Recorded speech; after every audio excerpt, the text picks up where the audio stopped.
Деквадол лікує горло, полегшує біль. Два слова об оккупированных территориях, и сегодня поговорим о Крыме. Наш украинский Крым, который временно оккупирует российские войска. Так вот, наши атаки на Крым и выбивание военных объектов, помните, мы говорили, что, по разным оценкам, от 150 до 210 военных объектов на сегодняшний день насчитывается в нашем украинском Крыму. Так что у нас широчайший фронт работы в плане их уничтожения и поражения личного состава врага, который находится на нашей территории, в оккупированном Крыму. Так вот, наши удары приносят по территории Крыма украинского, наши удары приносят свою пользу. Оккупанты переносят ремонтные базы кораблей из Крыма на территорию Российской Федерации. Партизаны в Крыму фиксируют регулярные перевозки российского судового оборудования в сторону Тамани. Они вывозят ремонтные запчасти, комплектующие к кораблям, к подводным лодкам. Вот то, что было накоплено, они все вывозят. Почему? Потому что ремонтировать в Крыму они уже не могут. В любой момент может прилететь какой-нибудь наш бобер или лелека или что-то там еще. Что у нас есть на сегодняшний день вооружение Сокол. А может прилететь Шторм Шедов или Скалп. И тогда весь этот ремонт очень быстро заканчивается. Поэтому, видимо, принято решение потихоньку начать освобождение Крыма. Российские войска, во всяком случае ремонтные их подразделения военно-морского флота покидают Крым. Это, кстати, была основа присутствия российских войск в Крыму. Вероятно, что оккупанты усиливают свои возможности по ремонту военных суден в Новороссийске. То есть вот туда они все это перевозят. В городе, где теперь располагается база Черноморского флота. Кстати, штаб же Черноморского флота уехал из Севастополя. Здание не подлежит восстановлению. Ведь корабли они в основном все вывели. А сейчас они вывозят ремонтную базу. Что позитивно отмечают наши члены движения АТЭШ. Партизанское движение в нашем украинском Крыму. Наше партизанское движение.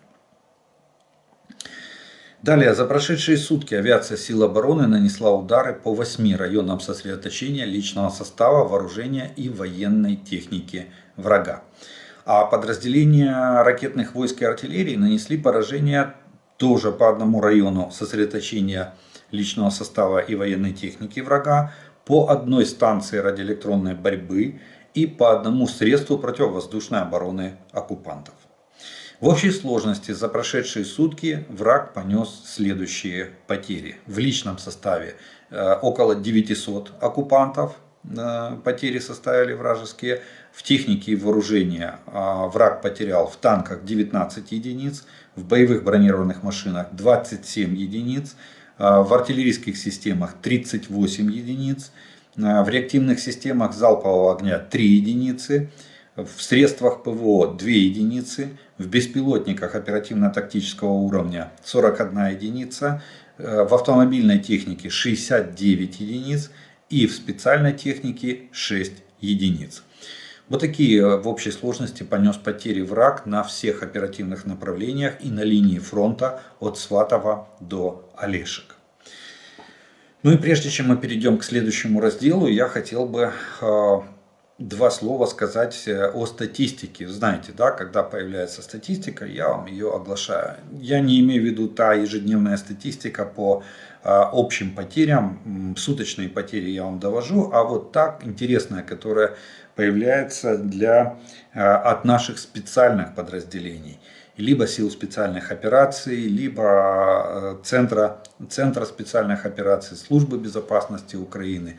Так вот, СБУ, контрразведка, военная контрразведка СБУ подвела итоги с начала года.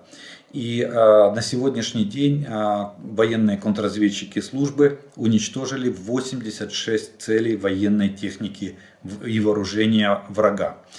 А именно, и это исчисляется в танках 8 уничтоженных, в боевых бронированных машинах 27 уничтожено, артиллерийских систем 16, реактивных систем залпового огня 6.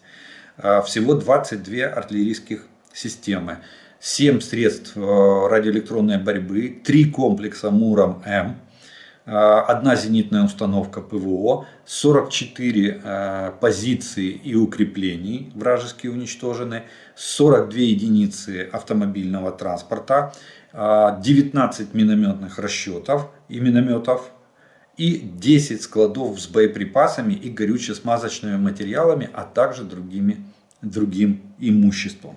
Вот так воюют с начала года, то есть с 1 января текущего года, с такими результатами пришли военные контрразведчики службы безопасности Украины.